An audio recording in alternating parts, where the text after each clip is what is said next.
From an early age, we were taught that helping is the path to goodness, that a spiritual person must always be available, open, and willing to carry the weight of others, as if saying no were an act of selfishness.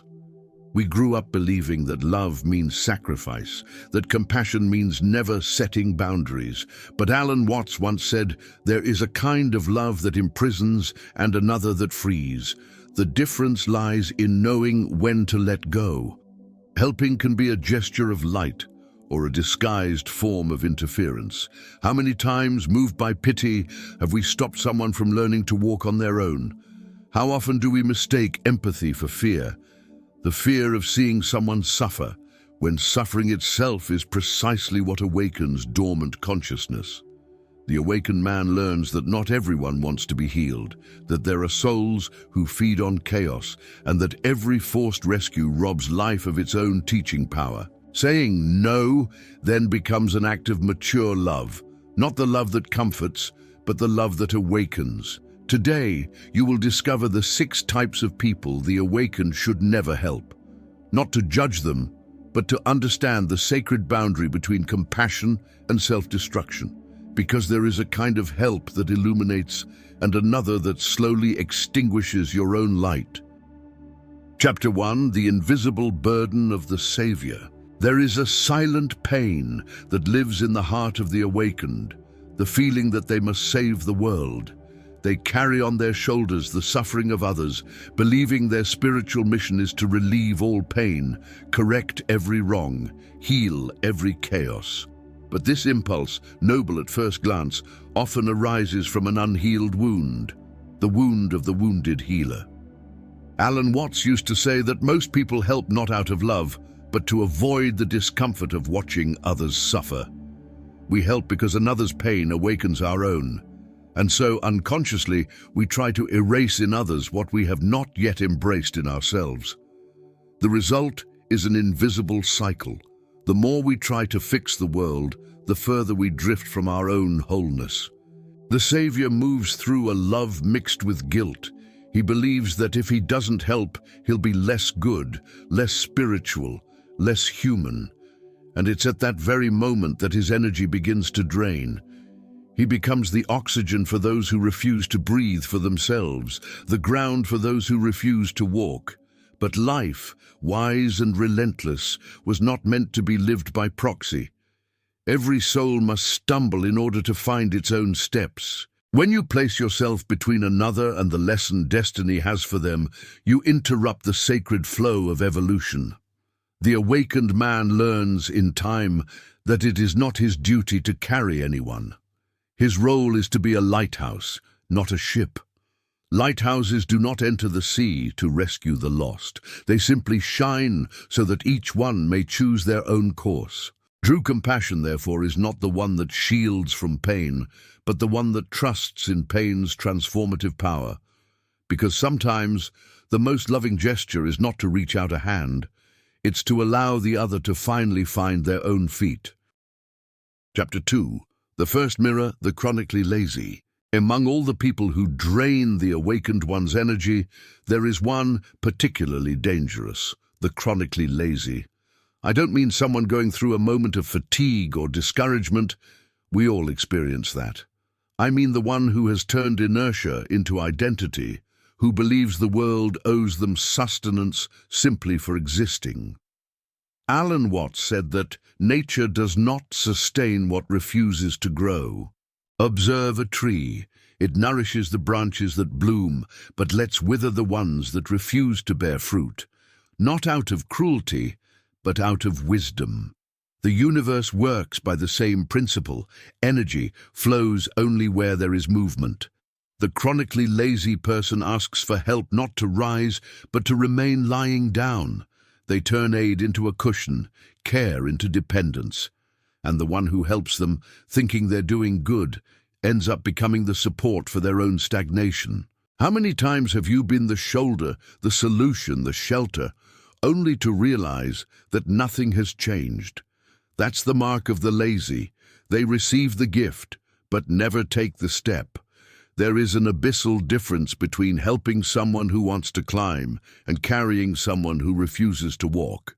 The first uses your hand as a lever, the second as a crutch. And if you keep holding them up, they'll never discover the strength of their own legs. The awakened man must learn what life already teaches the rivers. You cannot push those who insist on standing still. The current does not force, it invites, and only those who accept the invitation to change are carried to the sea. So ask yourself, whom are you helping today? The one who struggles even when tired, or the one who rests on your compassion, waiting for you to keep doing their work for them? Because true love is not the one that carries, it's the one that awakens the desire to walk. The awakened one does not save through force, he inspires through example, and sometimes the greatest act of wisdom is simply to let go.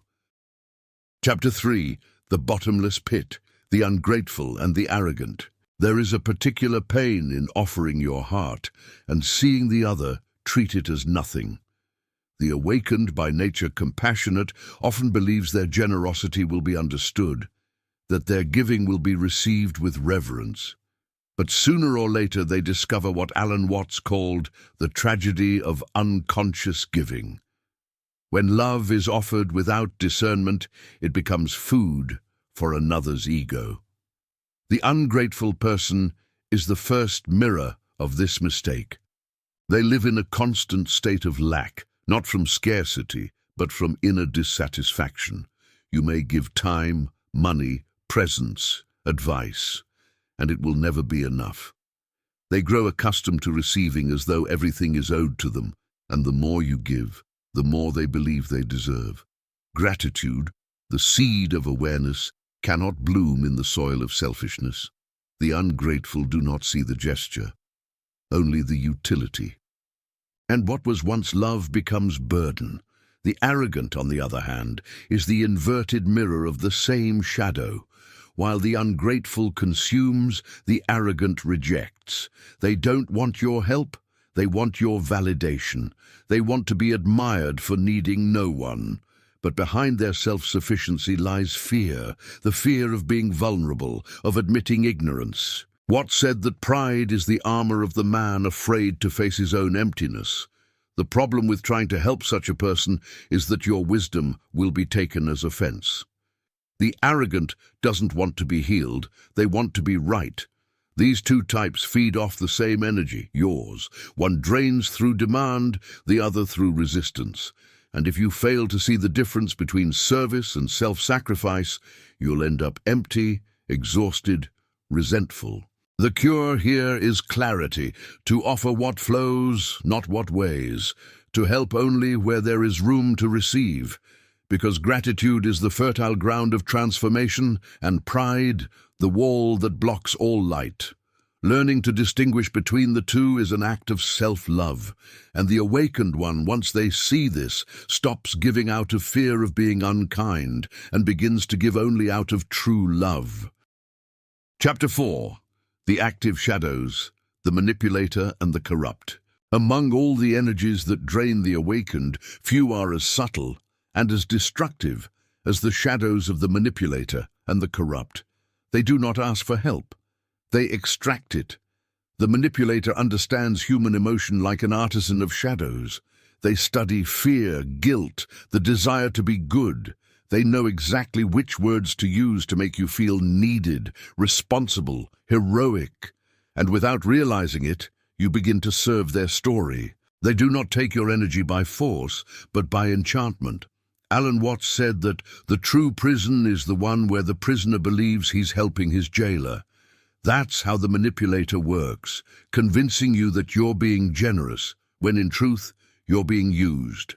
The corrupt or the perverse is more direct. They do not seek pity. They seek power. They feed on others' innocence. They lie, deceive, destroy, and still find justification for it. Their moral compass is reversed. Another's suffering is their fuel. And if you try to help them, you'll soon find yourself tangled in their web, mistaking compassion for complicity. Watts warned, to help evil is to become part of it. The corrupt shadow is intelligent, charismatic, persuasive, and therefore dangerous. But the awakened must understand. Saying no is also love. Love for oneself, love for truth, love for the natural order of things. Because when you protect your energy, you also protect the balance of the whole. Helping a manipulator feeds the game. Helping a corrupt person strengthens the chaos.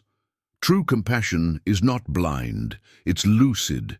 It knows when a soul is seeking light and when it only craves more darkness. A practical exercise: observe your relationships. Who makes you feel guilty when you step away? Who changes their mood when you set boundaries? Those are the signs. The awakened does not need to judge, only to recognize. Because where there is manipulation, there is no exchange, there is drainage. And where there is corruption, there is no soul, only emptiness. Chapter 5. The Unconscious Rebel. When helping means losing yourself. There is a type of person who, at first glance, seems enlightened. They question everything, challenge authority, reject systems and beliefs. They speak of freedom, authenticity, of following no one. But behind that vibrant speech hides a subtler prison, that of the unconscious rebel, the one who denies everything, including the possibility of their own transformation. Alan Watts said that the true rebel is not the one who fights the world, but the one who stops being a slave to his own reactions. The unconscious rebel confuses rebellion with denial. They do not seek truth. They seek to destroy any truth that isn't their own. And when you try to help, when you offer a bridge, they burn it. Not out of malice, but out of pride. They must keep alive the story that no one understands them, that the world is wrong, and they alone are awake. The paradox is cruel. They speak of freedom, yet live imprisoned by their own resistance. And the awakened one, moved by compassion, tries to reach them, only to be pulled into the same labyrinth of anger and disillusionment. There's a profound difference between the authentic rebel, who seeks to break illusions, and the unconscious rebel, who merely reverses the chains. The first confronts the ego, the second glorifies it, and every attempt to help turns into a battle because the unconscious rebel needs conflict to keep their identity alive. Watts said that wisdom is learning to see the dance of chaos without trying to choreograph it. Sometimes you must allow the rebel to fall, and let the fall reveal the ground they so fiercely deny. Because some lessons are born only from impact, not advice. The awakened one, therefore, learns to observe without interfering. They understand that you cannot free those who still feed on their own chains, and that true love, in this case, is silence. Silence that does not abandon, but waits for the moment when the soul, tired of fighting everything, finally surrenders to the real. Conclusion: the compassion that frees. Spiritual awakening is not a call to carry the world. It is an invitation to see it clearly. Many believe that to love is to endure, that to be good is to never refuse. But the awakened one learns in time that love without discernment is the most subtle disguise of self-destruction. Alan Watts said that to help someone is to walk the fine line between compassion and interference. When you save those who still don't wish to save themselves, you become an accomplice to stagnation. When you insist on healing those who choose the wound, you abandon your own path. And when you sacrifice yourself for those who refuse responsibility, you are no longer compassionate, only exhausted. True compassion does not seek to control anyone's destiny. It understands that every human being must live their own pain, fall into their own abyss, and find their own light. There are moments when the most loving gesture is to let go and trust that suffering will do the work your words can no longer do. The awakened one learns to direct energy wisely, to give where there is reciprocity, to teach where there is listening, to love where there is truth. Because love is not saving, it is illuminating. It is not holding on, It is inspiring. So ask yourself, who in my life am I still trying to save, and what does that reveal about me? If this reflection resonated with you, share in the comments. Who do you feel you need to let go of so that both may grow? And remember to subscribe to Inner Sanctuary, where we continue exploring the mystery of awakening with the clarity, tenderness, and courage that the awakened soul demands.